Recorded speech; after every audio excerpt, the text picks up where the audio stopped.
নমস্কার সকলকে, আমি পাপড়ি প্রতিদিন রান্নায় আরও একবার স্বাগত জানাই। আজকে আমি একটা চিড়ের রেসিপি করব, দেখুন কেমন লাগে। তার জন্য নিয়ে নিয়েছি আমি ঘন করে ফুটিয়ে রাখা দুধ আর ছোটো বাটির 1 বাটি মতো চিড়ে, প্রায় 50 গ্রাম। আর নিয়ে নিয়েছি 4 চামচ ঘি, আর নিয়েছি কাজু কিশমিশ আর 2টো ছোটো এলাচ। চিড়েটা কিন্তু এরকম নিতে হবে, পাতা চিড়ে নিলে হবে না। এবার চিড়েটা আমি ভালো করে জল পাল্টে পাল্টে ধুয়ে নিচ্ছি। চিড়ের মধ্যে খুব নোংরা থাকে, সেই কারণে চিড়েটা কিন্তু পরিষ্কার করে ধুয়ে নিতে হবে।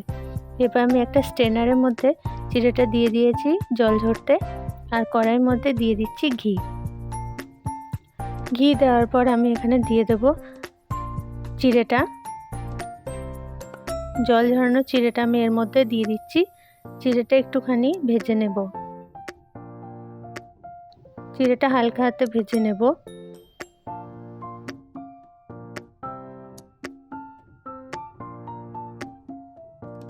চিড়েটা ভাজা হয়ে গেলে আমি কড়াই থেকে তুলে নেব। তুলে নিয়ে আরেকটু পরিমাণে ঘি দিয়ে এর মধ্যে দিয়ে দেব 2টো ছোট এলাচ। আমি একটু ফাটিয়ে নিয়েছি এলাচটা।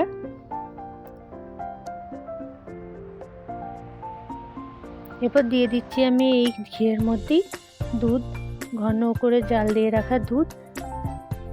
দুধটাকে আমি আরেকটু ফুটিয়ে নেব। দুধটা গরম হওয়া পর্যন্ত আমি অপেক্ষা করব। এবার দুধটাকে নাড়াচাড়া করে নেব, নাহলে কিন্তু তলায় লেগে যেতে পারে। দুধটা ভালোভাবে ঘন করতে হবে, দুধটা ক্ষীর করতে হবে। ফুটে এসছে দুধ, আমি এবার দিয়ে দিচ্ছি ভাজা চিড়েটা। এইভাবে বানিয়ে খাবেন, দেখবেন চিড়ে একটুও গলে না, অথচ খেতে খুবই সুন্দর হয় আর খুব সুস্বাদু এবং পুষ্টিকর। বাচ্চাদেরকে খাওয়াবেন, বড়রাও খাবেন, খুব ভালো হয়। এবার আমি চিড়েটার সাথে দুধটা ভালোভাবে মিশিয়ে নিচ্ছি। এবার আমি দিয়ে দেব কিছু ড্রাই ফ্রুটস।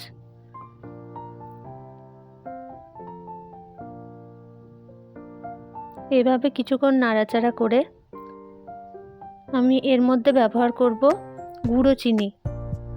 আমি কিন্তু গোটা চিনি ব্যবহার করিনি, গোটা চিনি দিলে আবার জল বের হয় একটু, তার জন্য কিন্তু চিড়েটা গলে যেতে পারে, সেজন্য আমি ব্যবহার করেছি গুঁড়ো চিনি। এইগুলো একটু মাথায় রেখে করবেন খাবারটা, তাহলে দেখবেন খুবই সুস্বাদু হবে।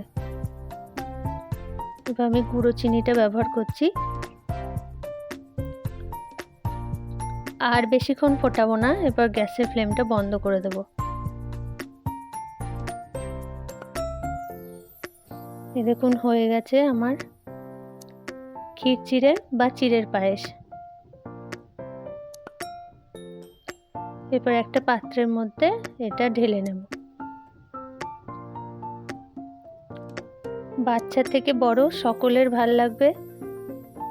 দেখে বুঝতে পারছেন আশা করছি, চিড়ে কিন্তু একটুও গলেনি, খেতেও খুব সুন্দর হয়। বানিয়ে দেখবেন, ভালো লাগবে। ওপর থেকে আমি একটু কাজু ওপর থেকে একটু দিয়ে দিলাম।